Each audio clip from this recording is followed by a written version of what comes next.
Screen पर दिख रहे होंगे इनका नाम शशि यादव है और कम से कम 5,000 बिहार सरकार करती, नहीं तो कम से कम 3,000 भी करती। ये हम लोगों को पूरी तरह से अपेक्षा थी, मगर सरकार ने ये पूरा नहीं किया, तो ये दुख जरूर है।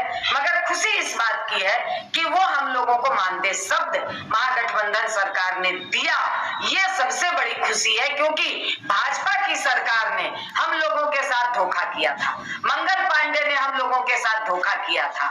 वो प्रशासनिक, अभी आपको जो स्क्रीन पर दिख रहे होंगे इनका नाम शशि यादव, अभी आपको जो स्क्रीन पर दिख रहे होंगे इनका नाम शशि यादव है और शशि यादव प्रदेश अध्यक्ष है आशा संघ के। इन पर कुछ आरोप भी लग रहे हैं और साथ ही साथ इनका गुण भी लोगों में काफी एक्टिव है, यानी कि इनका नाम लिया जाता है और इनके ही नाम से और इनका ही काम होता है और यह जो कह दे आशाओं को उनको सुनना ही पड़ता है। सबसे पहले BBL न्यूज में आपका बहुत बहुत स्वागत है। जी धन्यवाद आपको भी।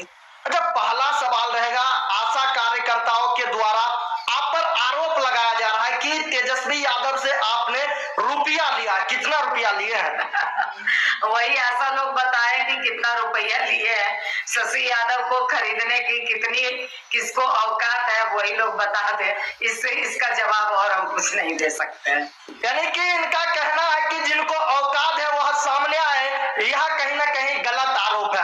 आशा कार्यकर्ता अचानक आप पर आरोप लगाने लगा, क्या लगता है कि आशा कार्यकर्ताओं को भड़काने में किन्हीं पार्टी का सहयोग है या फिर आशा कार्यकर्ता में ऐसे कार्यकर्ता आशा है जो आपके विरोधी है? क्योंकि अचानक आप पर भड़काव आने लगा, अचानक उन लोगों का गुस्सा आप पर उभरने लगा। देखिए, हम लोग 12 जुलाई से 2 संगठन, बिहार राज्य आशा कार्यकर्ता संघ गोपगुट एक और दूसरा जो चिकित्सा संघ से सेतु से संबद्ध है संगठन बिहार राज्य आशा फैसिलिटेटर संघ, ये 2 संगठन मिलकर के हम लोग लंबे समय से तैयारी करके 12 जुलाई से अनिश्चितकालीन हड़ताल में हम लोग गए। मगर एक मतलब संगठन है, अब मैं उसका क्या नाम लूं, वो एक अपना संगठन चलाते हैं जो सिर्फ और सिर्फ आशा को खाने पकाने का जरिया मानते हैं। आशा के बीच में चंदा उगाही का, पैसा उगाही का और अपना खाने पकाने का धंधा चलाते हैं, जिसके कारण उसकी क्रेडिट वो पूरे आशा के बीच में बदनाम है। पिछले हड़ताल में हम लोगों ने उनको भी साथ लिया था, इस हड़ताल में उनको हम लोगों ने साथ नहीं लिया। इस वजह से वो लोग कुछ चंद मुट्ठी भर लोग 10-20 PSC में जरूर उनका कुछ न कुछ लोग हैं, काम है, वो लोग जब हम लोगों ने हड़ताल का, जबकि एक प्रोसेस के साथ, आप जानते होंगे कि हड़ताल की एक प्रक्रिया होती है और सर जब हम लोग जब हड़ताल में उतर जाते हैं तब सरकार से हम लोग वार्ता करने नहीं जाते हैं। जिस हमारे संगठन का गोपगुट के साथ संबद्ध है, गोपगुट संगठन पूरे बिहार में कर्मचारियों के बीच में सर्वमान्य संगठन है और इस संगठन से हम लोग संबद्ध हैं, इसलिए हम लोग उस तरह की अराजक कार्रवाई नहीं करते। और तब सरकार ने हम लोगों को बुलाया और 2 बार बुलाया, 2 बार में दूसरे बार में उन्होंने कहा कि जो हमारी पहली मांग है उस मांग पर हम कोई बात नहीं करेंगे। हम लोग वार्ता छोड़ के उठ गए और हम लोगों ने कहा कि जब आप पहली मांग पर सरकार बात करने के लिए तैयार हो जाएगी तब आप हम लोगों को बुलाइएगा, नहीं तो हम लोग को मत बुलाइएगा। और तब जाकर के वो 12 तारीख को फिर हम लोगों को बुलाते हैं, 10-11 को फोन करते हैं, 12 को हम लोगों को बुलाते हैं बात करने के लिए। तो ये एक तरह से नहीं, 11 को बुलाए, 10 को उन्होंने फोन किया, 11 को वो हम लोगों को बुलाए कि आइए सरकार आपके मांगों पर बात करने के लिए तैयार है। तब हम लोगों ने बात किया और प्रॉपर चैनल बात करते हुए हम लोगों ने प्रस्ताव दिया कि मुख्यमंत्री के, ये उप मुख्यमंत्री और स्वास्थ्य मंत्री के मुंह से हम सुनना चाहते हैं, जो हम लोगों के साथ संजय सिंह यानी स्वास्थ्य विभाग का सचिव के साथ 4 घंटे मैराथन बात के बाद हम लोगों ने जो तय किया उसको हम लोग स्वास्थ्य मंत्री के मुंह से सुनना चाहते हैं।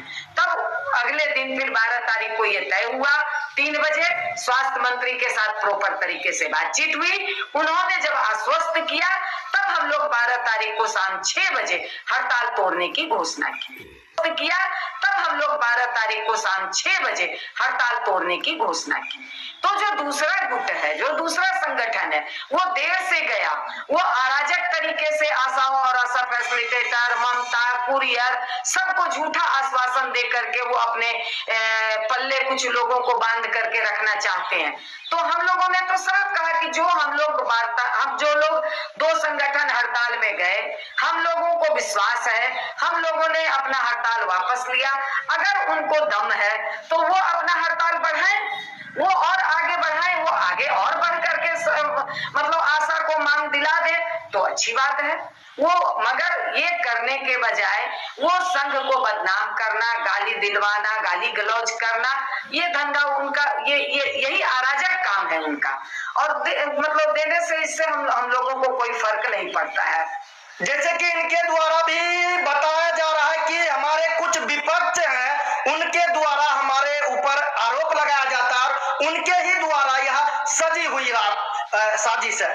अभी कुछ ऐसे भी आशा कार्यकर्ता है जो लगातार अनेकों जिला यानी कि पूरे बिहार से बात करें तो पटना आज बुलाए हड़ताल में, आज भी हड़ताल पर बैठे। क्या लगता है उसमें कुछ आपके भी टीम के आशा कार्यकर्ता है या फिर आपके विपक्ष के ही जो है उनके ही टीम के? आप जा करके देख आइए कितने लोग हैं। आप आए हैं तो आपसे मैं कहूंगी कि जा करके देख आइए, कहीं भी अब उस तरह से नहीं है। जो उनके चंद मुट्ठी भर लोग हैं उनके लोग हैं, बाकी सारी आशा। आज लेटर भी निकल गया, राज्य स्वास्थ्य समिति ने वो लेटर दे दिया और उस लेटर को हमने सब जगह भेज भी दिया और सारी लोग आश्वस्त हैं। पूरे बिहार में आशाओं और फैसिलिटेटर के अंदर खुशी की लहर है, वो जश्न मना रही हैं, रंग अबीर गुलाल से होली खेल रही हैं। ये आज उनको जो खुशी मिली है कि पारितोषिक शब्द हट करके मानदेय शब्द आ गया है, ये सबसे बड़ी खुशी उनको मिली है। और जरूर पैसा कम मिला है, इसका तकलीफ हमको भी है, हम लोगों को भी है, क्योंकि हम लोग जितना मेहनत करते हैं, आशा और आशा फैसिलिटेटर बने जितना मेहनत करती है, उसके अनुरूप अपेक्षा थी कि कम से कम 5,000 बिहार सरकार करती, नहीं तो कम से कम 3,000 भी करती। ये हम लोगों को पूरी तरह से अपेक्षा थी, मगर सरकार ने ये पूरा नहीं किया। तो ये दुख जरूर है, मगर खुशी इस बात की है कि वो हम लोगों को मानदेय शब्द महागठबंधन सरकार ने दिया।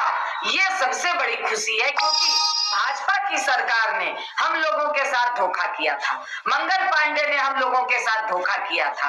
वो प्रशासनिक स्तर पर बात तय हो गई थी, मगर मंत्री ने पारितोषिक का घोषणा कर दिया था। तो ये सरासर धोखा था, क्योंकि भाजपा शुरू से धोखा देने वाला ही काम करती है।